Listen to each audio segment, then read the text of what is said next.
corazón.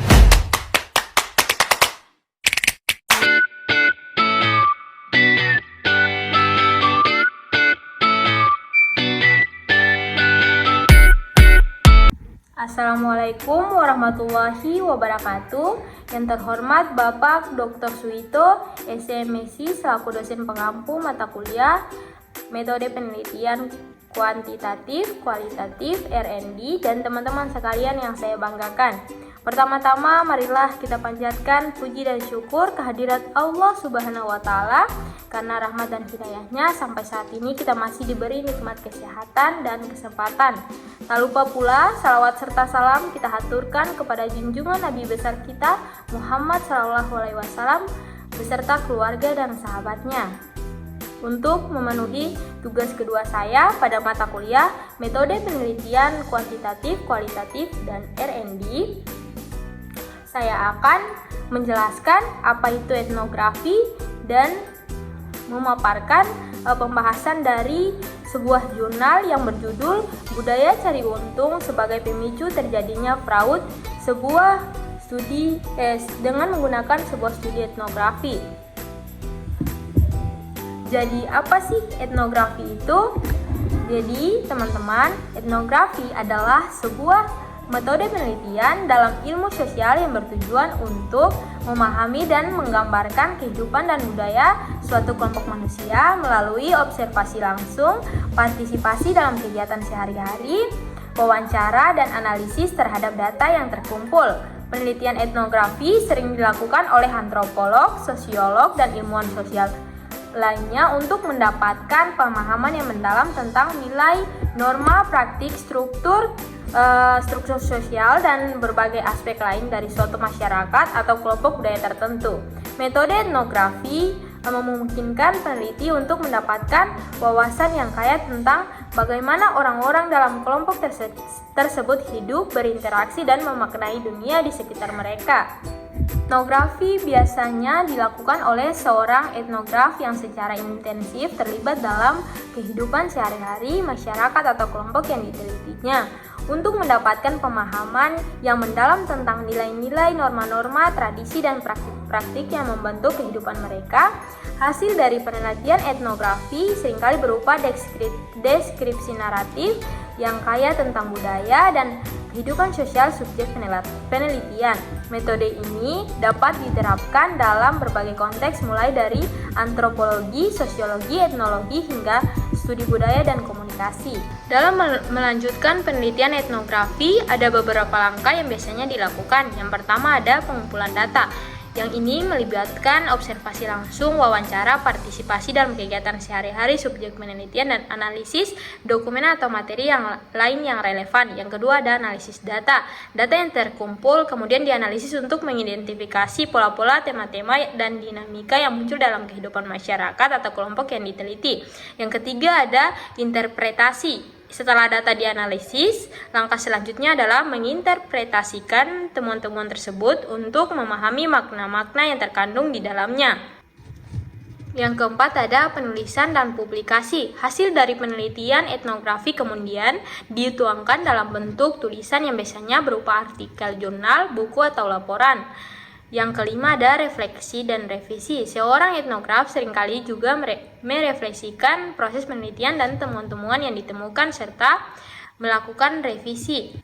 Yang keenam ada penggunaan hasil penelitian. Hasil dari penelitian etnografi dapat digunakan untuk memperluas pengetahuan akademis tentang kehidupan sosial dan budaya, serta memberikan wawasan yang berharga untuk merancang kebijakan atau intervensi yang lebih tepat dalam konteks tertentu. Yang ketujuh ada penguatan keterlibatan subjek penelitian. Dalam proses penelitian etnografi, penting untuk mempertimbangkan kembali secara subjek penelitian terlibat dalam penelitian tersebut. Yang ini bisa berarti bisa memberikan mereka akses kepada hasil penelitian atau bahkan meminta mereka untuk memberikan umpan balik terhadap temuan dan interpretasi penelitian. Dengan melibatkan subjek penelitian dalam proses ini, peneliti dapat memastikan bahwa narasi yang dihasilkan mencerminkan pengalaman dan perspektif subjek penelitian dengan lebih baik. Yang kedelapan ada kolaborasi dan jaringan. Etnografi seringkali melibatkan penemuan di dalam konteks yang kompleks dan terkadang sulit dijangkau. Yang kesembilan ada epistemologi dan etika. Selama dan setelah penelitian, penting untuk secara terus-menerus merefleksikan posisi epistemologis peneliti dan implikasi etika dari penelitian tersebut. Yang ke-10 yang terakhir ada penggunaan metode dan pendekatan terkini. Seiring dengan berkembangnya disiplin ilmu sosial dan budaya, metode dan pendekatan dalam penelitian etnografi juga terus berkembang. Penting bagi peneliti untuk tetap memperbarui pengetahuan mereka tentang metodologi dan mempertimbangkan penggunaan teknologi modern seperti digital dan media sosial dalam proses penelitian mereka. Dengan melanjutkan penelitian dengan langkah-langkah ini, peneliti etnografi dapat menghasilkan pemahaman yang lebih mendalam dan kontekstual tentang masyarakat dan budaya yang diteliti serta dapat menghasilkan kontribusi yang berharga bagi ilmu pengetahuan sosial dan budaya. Saya akan membahas atau mereview sebuah jurnal dengan judul Budaya Cari Untung sebagai Pemicu Terjadinya Fraud. Sebuah studi dengan menggunakan studi etnografi.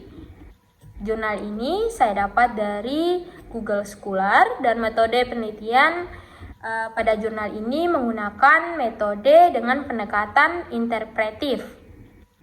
Hasil pembahasan dari jurnal ini berdasarkan tahap analisis yang telah dilakukan, diketahui bahwa budaya yang memicu terjadinya fraud pada instansi yang diteliti adalah budaya cari untung. Budaya cari untung ini terlihat dari kebiasaan para pegawainya dalam memanfaatkan kebutuhan instansi, kebiasaan menyalahgunakan kewenangan yang dimiliki, dan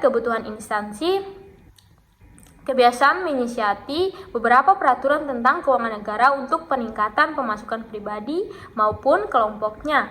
Kebiasaan memanfaatkan kebutuhan instansi sebagaimana instansi pada umumnya. Instansi ini memiliki berbagai kebutuhan baik yang benar-benar dibutuhkan maupun yang sebenarnya dapat dihindari yang terpaksa dipenuhi dengan mekanisme fraud atas berbagai kebutuhan tersebut. Terbuka celah untuk melakukan fraud yang pada akhirnya bertujuan untuk kepentingan pribadi.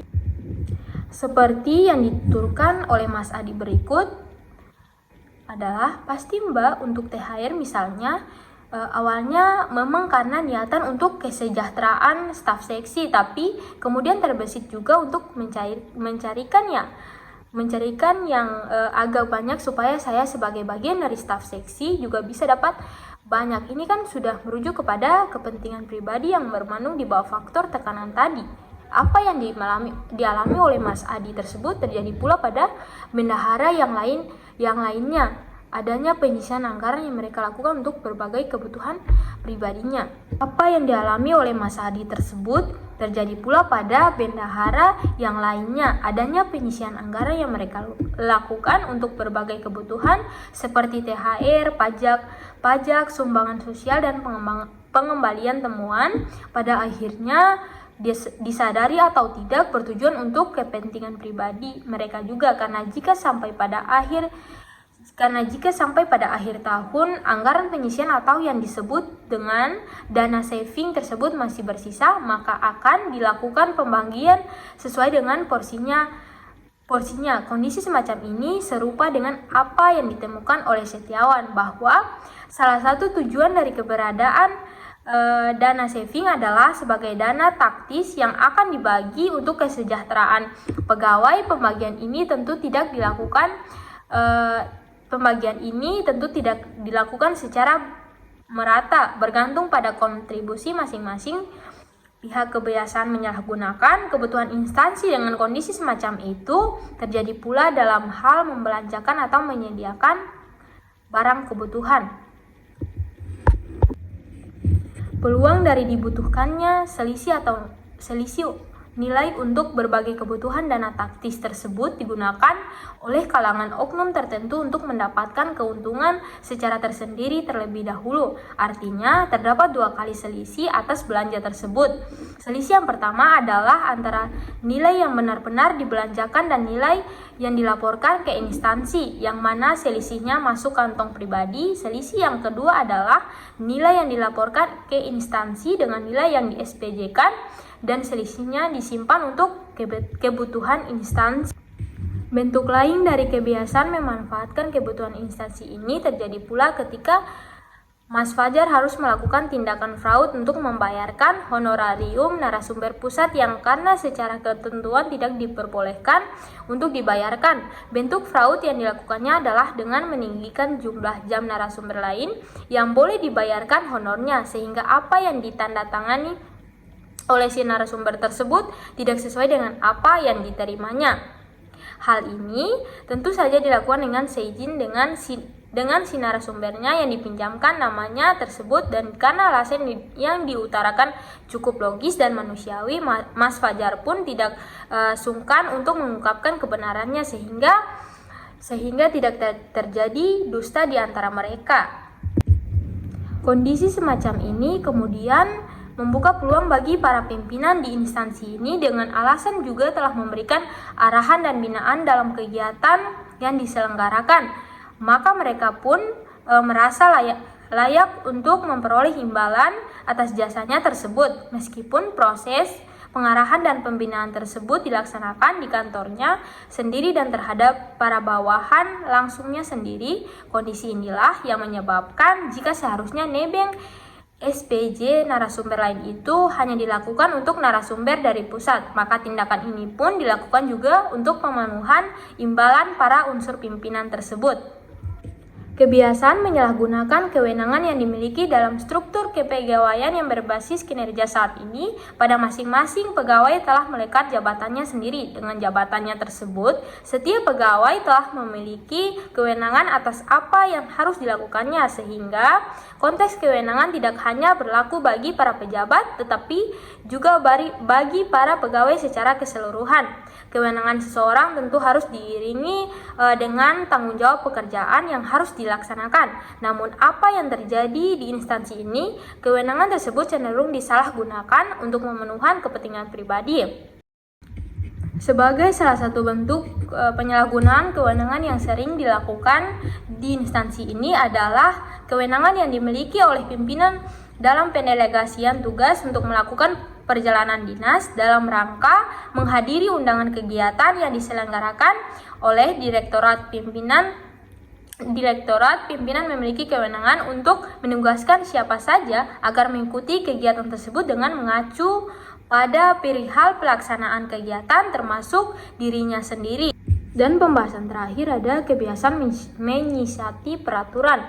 Peraturan lazimnya dibuat untuk dipatuhi, namun karena peraturan merupakan produk buatan manusia, tentu tidak luput dari berbagai kekurangan. Pada berbagai kondisi, terdapat beberapa peraturan yang cukup sulit untuk diimplementasikan. Sementara, dalam penyelenggaraan anggaran negara, para aparatur sipil tidak diperkenankan untuk melanggar peraturan tersebut. Kondisi inilah yang lantas menyebabkan munculnya tindakan menyiasati peraturan. Selain karena peraturan tersebut cukup sulit untuk dilaksanakan, penyiasatan terjadi pula karena peluang yang diberikan oleh peraturan kurang tepat. Demikian, itulah penjelasan dari saya. Lebih dan kurangnya saya mohon maaf. Wabillahi taufiq wal hidayah. Wassalamualaikum warahmatullahi wabarakatuh.